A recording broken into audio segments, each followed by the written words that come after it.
Hi hello నమస్తే welcome back to Shannu's కిచెన్లో ఇవాళ రెసిపీ వచ్చేసి రంజాన్ ఈద్ స్పెషల్ చోబా ప్రిపరేషన్ అండ్ సేమియా రెసిపీ. ఈ రెండు రెసిపీస్ అయితే ఈరోజు వీడియోలో చూపిస్తున్నాను. ఫస్ట్ అయితే చోబా ప్రిపేర్ చేసుకోవడానికి ఇక్కడ ఖర్జూరాలు తీసుకోవాలి. ఎండు ఖర్జూరాలని ఒక గిన్నెలో కింద వాటర్ వేసుకుని పైన చిల్లులు గిన్నె పెట్టుకొని 15 నుంచి 20 నిమిషాల పాటు మీడియం ఫ్లేమ్ అయితే స్టీమ్ చేసుకోవాలి. స్టీమ్ చేసుకున్న ఖర్జూరాలని ఈ విధంగా వీడియోలో చూపిస్తున్నట్టుగా పొడవుగా కట్ చేసుకొని పెట్టుకోవాలి. ఈ విధంగా స్టీమ్ చేసుకుంటేనే మనకి ఈ విధంగా కట్ అవుతాయి, లేకపోతే గట్టిగా ఉంటాయి. అదేవిధంగా కిస్మిస్ని కూడా కట్ చేసుకొని పెట్టుకోవాలి. కొబ్బరిని కూడా ఈ విధంగా తురుముకొని పెట్టుకోవాలి. చోబా ప్రిపేర్ చేసుకోవడానికి ఇవన్నీ మెయిన్ ఇంగ్రీడియంట్స్. ఇప్పుడు వచ్చేసి జీడిపప్పుని ఒక గిన్నెలో వేసుకొని ఒక 2 సార్లు బాగా వాష్ చేసుకోండి. ఇప్పుడు వాష్ చేసుకున్న ఈ జీడిపప్పుని ఒక కర్చీప్ని తడిపేసి ఆ కర్చీప్లో ఈ విధంగా ఒక మూటలాగా కట్టి పెట్టండి. ఒక 1 అవర్ పాటు ఈ విధంగా పెడితే ఈ జీడిపప్పు బాగా నాని మనకు కట్ చేయడానికి వీలుగా ఉంటుంది. 1 అవర్ తర్వాత ఈ విధంగా చాలా ఈజీగా కట్ చేసుకోవచ్చు. చాలా ఈజీగా కట్ అయిపోతాయి. మనం ఎక్కువగా కష్టపడాల్సిన అవసరం లేదు. జీడిపప్పుని అయితే ఈ విధంగా రెడీ చేసుకొని పెట్టుకోవాలి. అన్నీ కట్ చేసిన తర్వాత ఈ విధంగా పొడవుగా కట్ చేసుకోవాలి. చిన్నగా అయినా పొడవుగా అయినా అది మీ ఇష్టం. ఇప్పుడైతే అన్నీ ఫ్రై చేసుకోవాలి. ఫస్ట్ అయితే ఒక ప్యాన్ తీసుకోండి. అందులో ఒక 2 నుంచి 3 టేబుల్ స్పూన్ల వరకు నెయ్యి వేసుకోండి.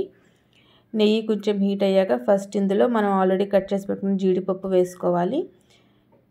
జీడిపప్పు మొత్తం వేసుకొని మరీ ఎక్కువగా కాకుండా లైట్గా గోల్డెన్ కలర్ వచ్చేంత వరకు ఫ్రై చేసుకోవాలి. ఈ విధంగా గోల్డెన్ కలర్ వచ్చిన తర్వాత వీటన్నిటిని వేరే బౌల్లోకి ట్రాన్స్ఫర్ చేసేసుకోవాలి. ఇవన్నీ ఒక్కొక్కటిగా వేయించుకొని ఒకే బౌల్లో వేసుకోవాలి. అందుకని చెప్పి కొంచెం పెద్ద బౌలే తీసుకోండి. ఇప్పుడు తర్వాత కూడా కలుపుకోవడానికి ఈజీగా ఉంటుంది. ఈ విధంగా అన్నిటిని ఒక బౌల్లో ట్రాన్స్ఫర్ చేసేసుకొని ఇప్పుడు అదే నెయ్యిలో మనం ఆల్రెడీ కట్ చేసి పెట్టుకున్న కిస్మిస్ వేసుకోవాలి. ఈ కిస్మిస్ని కూడా ఒక్కొక్క కిస్మిస్ని ఒక 2 అయ్యేటట్టుగా సగానికి కట్ చేసుకోవాలి. ఈ విధంగా కట్ చేసుకున్న కిస్మిస్ని కూడా మంచి గోల్డెన్ కలర్ వచ్చేంత వరకు వేయించుకోవాలి. కిస్మిస్ కూడా ఫ్రై అయ్యాక మనం జీడిపప్పు వేసిన బౌల్లోనే కిస్మిస్ని కూడా వేసేసుకోవాలి. ఇప్పుడు అదే ప్యాన్లో పొడవుగా కట్ చేసుకుని పెట్టుకున్న ఖర్జూరాలు వేసుకోవాలి. ఈ ఖర్జూరాలు కూడా కొంచెం ఒక 5 నిమిషాల పాటు మీడియం ఫ్లేమ్ మీద వేయించుకోవాలి. దీని లోపల ఏమైనా తడి ఉంటే ఆరిపోతుంది. మనకు ఎక్కువ కాలం స్టోర్ ఉండడానికి యూజ్ అవుతుంది. అందుకని వీటన్నిటిని ఒక్కొక్కటిగా ఫ్రై చేసుకోవాలి. ఈ ఖర్జూరాలు స్టీమ్ చేసి కట్ చేసుకున్న తర్వాత ఒక 2-3 గంటలు అలాగే ఫ్యాన్ కింద వదిలేసేయాలి. ఆ తర్వాత ఫ్రై చేసుకోవాలి. ఇప్పుడు ఇందులోనే కొబ్బరి అయితే ఫ్రై చేసుకుంటున్నాను. ఇది వచ్చేసి ఎండు కొబ్బరి తురుము ఫ్రై చేసుకుంటున్నాను. దీనికి ఎటువంటి నెయ్యి అదేమీ యాడ్ చేయాల్సిన అవసరం లేదు. జస్ట్ కొంచెం రోస్ట్ అయితే చాలు.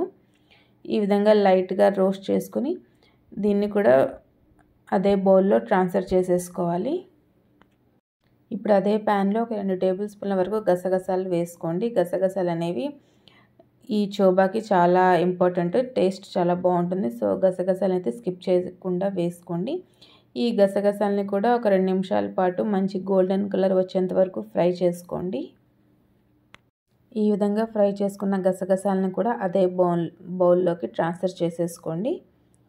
ఈ విధంగా అన్నిటిని ఒకదాని తర్వాత ఒకటి ఫ్రై చేసుకుని బౌల్లో వేసుకోవాలి. ఇప్పుడు వీటన్నిటిని బాగా చల్లారనివ్వాలి. ఈ చల్లారిన తర్వాత మాత్రమే మనం ఇందులో పంచదార అయితే యాడ్ చేసుకోవాలి. ఈ విధంగా ఒక 2 నిమిషాలు అన్నిటినీ బాగా కలిసేటట్టుగా కలుపుకొని ఒక 1 అవర్ పాటు వదిలేసేయండి. ఒక 1 అవర్ పాటు విధంగా వదిలేసి ఇవి కొంచెం అన్నీ చల్లారుతాయి. చల్లారిన తర్వాత మాత్రమే ఇందులో షుగర్ అనేది యాడ్ చేసుకోవాలి. ఈ వేయించిన డ్రై నట్స్ అన్నీ చల్లారిన తర్వాత ఇప్పుడు ఇందులో పంచదార అయితే యాడ్ చేస్తున్నాను. ఈ పంచదార అనేది మీ టేస్ట్కి తగ్గట్టుగా ఎక్కువ తక్కువ అనేది యాడ్ చేసుకోండి. ఇందులో క్వాంటిటీ ఏం లేదు, మీకు ఎంత కావాలో అంత యాడ్ చేసుకోవచ్చు. పంచదార యాడ్ చేసుకున్న తర్వాత ఒకసారి బాగా మిక్స్ చేసుకొని ఒక ఎయిర్ టైట్ డబ్బాలో స్టోర్ చేసుకుంటే 1 మంత్ వరకు చాలా బాగుంటుంది. ఎటువంటి స్మెల్ కానీ ఏమీ ఉండదు. సో ఇదండి చోబా ప్రిపరేషన్. చోబా అయితే ఈ విధంగా ప్రిపేర్ చేస్తారు. ఇప్పుడు నెక్స్ట్ వచ్చేసి సేమియా ప్రిపరేషన్. సేమియా ప్రిపేర్ చేసుకోవడానికి ఫస్ట్ ఒక ప్యాన్ తీసుకోండి. ప్యాన్లో ఒక 2 నుంచి 3 టేబుల్ స్పూన్ల వరకు నెయ్యి వేసుకోండి. నెయ్యి కొంచెం కరిగాక ఇప్పుడు ఇందులో సేమియా యాడ్ చేసుకోవాలి. ఇవి వచ్చేసి స్పెషల్గా రంజాన్ నెలలో మాత్రమే ప్రిపేర్ చేసే సేమియా, మిషన్లో తిప్పి ప్రిపేర్ చేస్తారు ఆ సేమియా. ఇవి రంజాన్ నెలలో మాత్రమే దొరుకుతాయి. ఈ సేమియాని ఈ నేతిలో మంచి గోల్డెన్ కలర్ వచ్చేంత వరకు ఫ్రై చేసుకోవాలి. ఇప్పుడు నేను చూపించే ఈ రెసిపీ వచ్చేసి ఈద్ పండగ రోజున, రంజాన్ రోజున మార్నింగ్ బ్రేక్ఫాస్ట్గా తీసుకుంటారు ఈ సేమియా విత్ చోబా.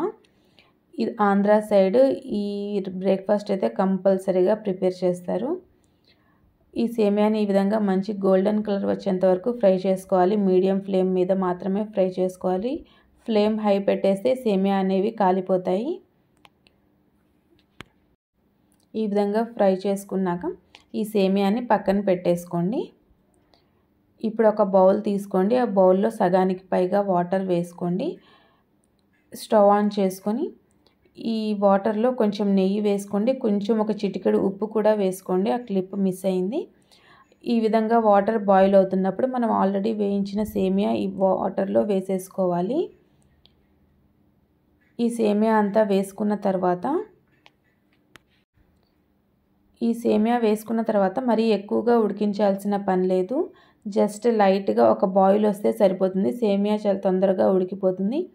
ఈ విధంగా ఒక 2 నిమిషాలు ఉడికించుకున్న తర్వాత ఈ విధంగా పొంగొస్తుంది కదా, ఆ టైంలో స్టవ్ ఆఫ్ చేసేసుకొని ఈ విధంగా చిల్లులు గిన్నె పెట్టుకొని స్ట్రెయిన్ చేసుకోవాలి. ఈ సేమియా ప్రిపేర్ చేసేటప్పుడు ఇది ఒక మెయిన్ పాయింట్. సేమియా కొంచెం ఎక్కువగా ఉడికినా కానీ అవి మళ్ళీ పొడి పొడిలాడుతూ రావు, ముద్దలాగా అయిపోతాయి. సో సేమియా అనేది ఎక్కువగా ఉడికించకూడదు. ఈ సేమియాని స్ట్రెయిన్ చేసుకున్న తర్వాత ఆ సేమియాని ఆ బౌల్ మీద నుంచి తీసేయాలి. ఎందుకంటే కింద వాటర్ వేడిగా ఉంటాయి కదా, ఆ వేడికి కూడా సేమియా మెత్తబడిపోతాయి. సో ఆ బౌల్ మీద నుంచి తీసేసి వేరే బౌల్ మీద ఈ విధంగా పెట్టుకోవాలి. ఆ వాటర్ మీద అలానే ఉంచకూడదు. మనం సేమియా బాయిల్ చేసేటప్పుడు కూడా నెయ్యి వేసాం కాబట్టి సేమియా అనేవి పొడి పొడిలాడుతూ వస్తాయి. ఈ సేమియా ఈ విధంగా స్ట్రెయిన్ చేసుకున్న తర్వాత ఇప్పుడు ఇందులో నెయ్యి యాడ్ చేసుకోవాలి. ఈ సేమియాకి నెయ్యి ఎంత ఎక్కువ వేస్తే టేస్ట్ అయితే అంత బాగుంటుంది. ఇక్కడ నేను ఒక 3 టేబుల్ స్పూన్ల వరకు నెయ్యి యాడ్ చేసుకున్నాను. పంచదార కూడా యాడ్ చేసుకోవాలి. పంచదార కూడా మీ టేస్ట్కి సరిపడా యాడ్ చేసుకోవాలి. నెయ్యి, పంచదార మాత్రం కంపల్సరీగా యాడ్ చేసుకుంటేనే మనకి సేమియా అనేది టేస్ట్ బాగుంటుంది. ఈ విధంగా పంచదార కూడా యాడ్ చేసుకున్న తర్వాత ఇప్పుడు సేమియాని కింద నుంచి పైదాకా ఈ విధంగా కలుపుకోవాలి. మరీ ఎక్కువగా కలుపుకోవద్దు, చాలా లైట్గా ఈ విధంగా కలుపుకోవాలి. సేమియా ఈ విధంగా వీడియోలో చూపిస్తున్నట్టుగా పొడి పొడిలాడుతుంటేనే మనకి టేస్ట్ అయితే బాగుంటుంది. అస్సలు ముద్ద కానివ్వకూడదు. అంతేనండి, చాలా సింపుల్గా సేమియా అయితే రెడీ. ఇప్పుడు ఈ వేడి వేడి సేమియాని మనం ప్లేట్స్లో సర్వ్ చేసుకోవచ్చు. సేమియా ప్లేట్స్లో వేసేసి పైన మనం ఇందాక ఆల్రెడీ తయారు చేసి పెట్టుకున్న చోబాని పైన వేసుకొని తింటే చాలా టేస్టీగా ఉంటుంది. ఇదండి Ramzan morning breakfast recipe. So ఈ రెసిపీ అయితే మీ అందరికీ నచ్చింది అనుకుంటున్నాను. ఈ రెసిపీ కనుక మీకు నచ్చినట్టయితే షన్నూస్ కిచెన్ని లైక్ చేయండి, షేర్ చేయండి అండ్ సబ్స్క్రైబ్ చేయండి. పక్కనే ఉన్న బెల్ ఐకాన్ని క్లిక్ చేయండి. నేను పెట్టే ప్రతి నోటిఫికేషన్ మీ దాకా వస్తుంది. Thank you for watching.